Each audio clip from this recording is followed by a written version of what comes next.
Baik, kita coba sekarang memahami aplikasi limit ya dalam eh, limit fungsi aljabar maupun fungsi trigonometri. Nah, dalam video ini saya mencoba dua contoh ya, untuk satu fungsi aljabar dan satu fungsi trigonometri. Aplikasi itu berarti bagaimana kita mempergunakan limit itu dalam kasus-kasus kehidupan sehari-hari. Nah, yang untuk limit aljabar, katakanlah kita punya kasus bahwa jumlah penduduk sebuah desa itu diperkirakan dalam T tahun ya, di mana T adalah waktu dari sekarang akan menjadi ada modelnya atau persamaannya N sama dengan 20.000 ditambah 10.000 per T tambah 2 dalam kurung pangkat 2. Nah, muncul pertanyaan, berapakah jumlah penduduk desa tersebut dalam waktu yang sangat panjang di masa depan? Berarti T ini mendekati tak terhingga, gitu kan? Nah, sehingga dengan mempergunakan limit kita mencoba menghitung ya. Nah, berarti kita sekarang menghitung limit T mendekati tak terhingga dari N itu, atau dari 20.000 ditambah 10.000 per T tambah 2 dalam kurung pangkat 2 ya, menjadi limit T mendekati tak terhingga ya, dari 20.000 ini ditambah limit T mendekati tak terhingga dari 10.000 per T tambah 2 dalam kurung pangkat 2, sehingga karena ini konstanta ya, tidak mengandung atau tidak memiliki variabel T, maka langsung nilai limitnya adalah 20.000. Sementara ini kita substitusikan ya, tak terhingga ke bentuk ini ya, T ini kita ganti dengan tak terhingga, menjadi tak terhingga tambah 2 dalam kurung pangkat 2. Nah, ingat ini 10.000 dibagi ini nanti kan tak terhingga ditambah 2 menjadi tak terhingga juga di pangkat 2 kan. Berarti 10.000 dibagi tak terhingga itu dalam limit itu ada nilainya adalah 0 ya. Satu di bilangan dibagi dengan tak terhingga 0, sehingga 20.000 ditambah 0, maka hasilnya limitnya adalah 20.000. Sehingga jumlah penduduk desa tersebut dalam waktu yang sangat panjang di masa depan adalah 20.000 jiwa. Ini salah satu contoh aplikasi mempergunakan limit dalam kehidupan sehari-hari ya. Nah, yang kedua untuk limit trigonometri ya. Misalkan ada kasus begini. Perpindahan partikel pada saat T detik diberikan oleh fungsi S sama dengan 10 kali sinus 2T, dengan S adalah jarak yang dinyatakan dalam meter. Muncul pertanyaan, tentukanlah kecepatan partikel pada saat T itu sama dengan V per 6 detik. Nah, cara menjawabnya kita tahu bahwa kecepatan itu adalah perubahan pada jarak dibagi perubahan pada waktu, atau dalam limit dia tentu menjadi limit delta T mendekati 0 ya. Delta S per delta T sama dengan limit delta T mendekati 0.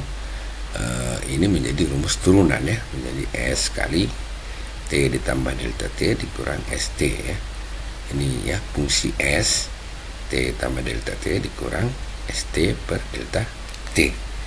Nah, dan kita mesti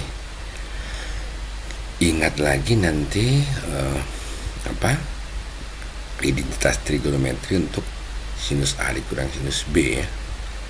Karena nanti di sini kita kan persamaan S itu tadi dalam sinus ya, 10 sinus 2T. Maka mesti ingat nih, sinus A dikurang sinus B menjadi 2 cos 1/2 A tambah B dikali sinus 1/2 A dikurang B kan. Nah, selanjutnya sehingga limit tersebut dia menjadi begini.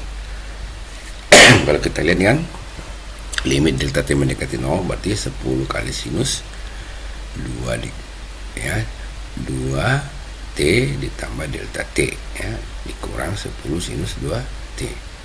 Nah, menjadi limit delta T mendekati 0 ini kan sama faktor 10 ya, 10 kasih keluar menjadi sinus 2T ditambah 2 delta T dikurang sinus 2T per delta T. Ini tadi 2 ini dikali ya, 2 kali T 2 kali delta T gitu kan. Sehingga ingat lagi nih rumus identitas trigonometri ini ya.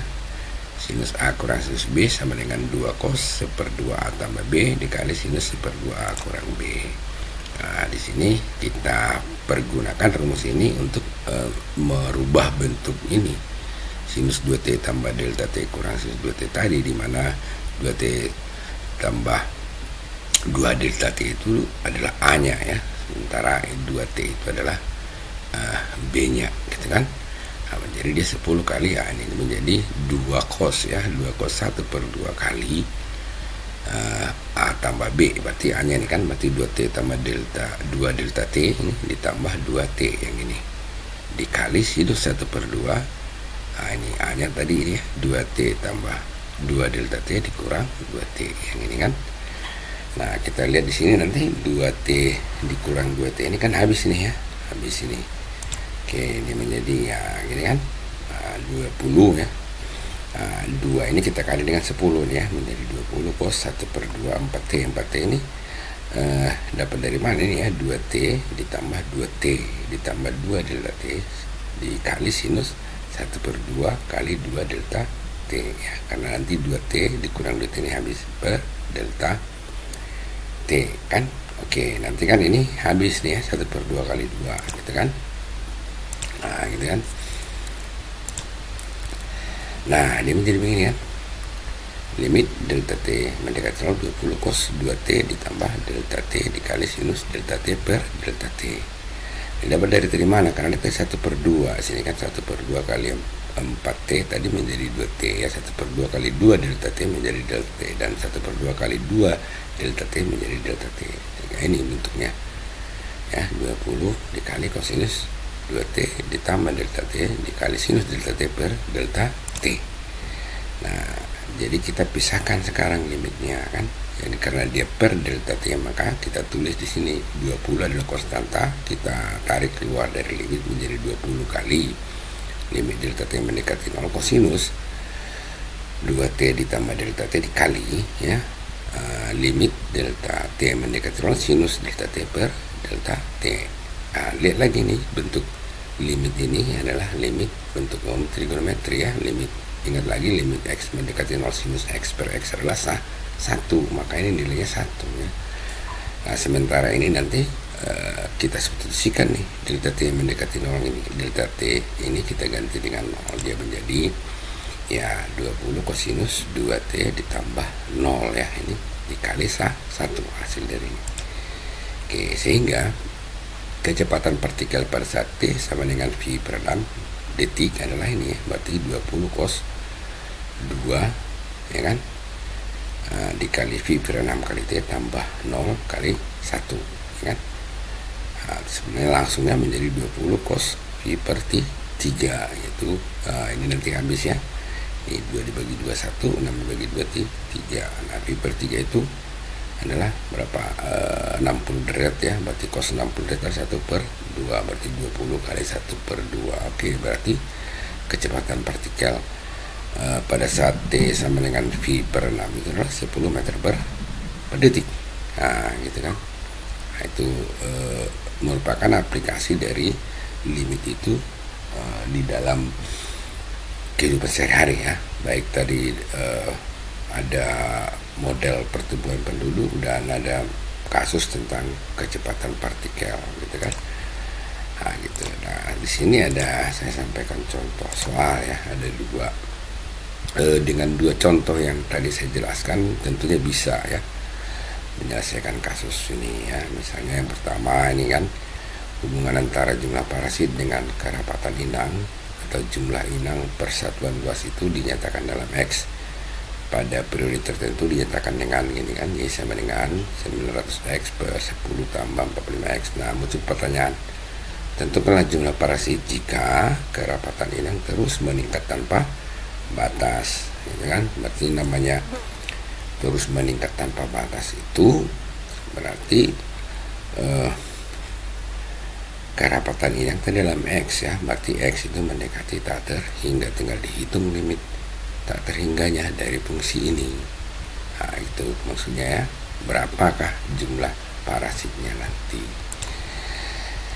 Sekira bisa dilaksanakan, dicoba sendiri ya, dengan contoh 2 tadi saya kira. Nah ini contoh soal kedua misalnya Ini jumlah senyawa baru terbentuk mengikuti fungsi, katakan diberi fungsinya Ft sama dengan akar T pangkat 2 tambah 2T kurang T, di mana Ft menyatakan jumlah senyawa dengan satuan miligram dan T menyatakan waktu dalam detik. Nah, muncul pada tentukanlah jumlah senyawa terus jika secara terus-menerus. Nah, bahasa terus-menerus di sini kan menyatakan tak terhingga. Berarti tinggal mencari limit dari fungsi ini ketika T itu, karena T waktu kan terus menerus ketika T mendekati tak terhingga. Nah, saya kira ini bisa dicoba nomor 1 dan 2, dicoba sendiri. Dari 2 contoh sebelum saya jelaskan tentu bisa. Saya kira begitu ya, merupakan aplikasi walaupun singkat, mudah-mudahan bermanfaat ya. Terima kasih dan salam sehat untuk kita semua.